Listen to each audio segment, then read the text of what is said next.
show you some of my tools that I've used. There you go. That's my basic, well, you can see there. That's a magnet, alright, irrelevant.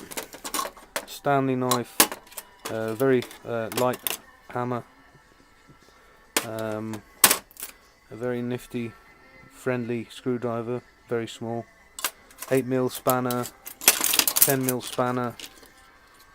That's my hook, which I used to grab the throttle return spring. And I've got a selection of my main screwdrivers here, 3 different sizes. Alright, and I got, this is my driver punching tool. Okay, it's not a tool really, it's just a freaking old distributor shaft. Flat nosed pliers, long nosed pliers. Got 11mm spanner for the spindle nuts. Sorry, another flat. This is for the emulsion tubes, emulsion tube holders. My magnifying glass, which backs up as a torch. Alright, very good. Number 19 spanner for the fuel filter cover.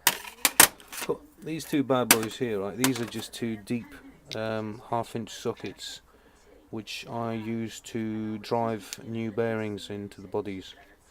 Alright, so that's that. I've got a torch, which is flat. Got a wire, this is a brass brush, but I've got a selection of brushes. It's a bit of a heavier hammer. My file, and my Skull and Bones camera.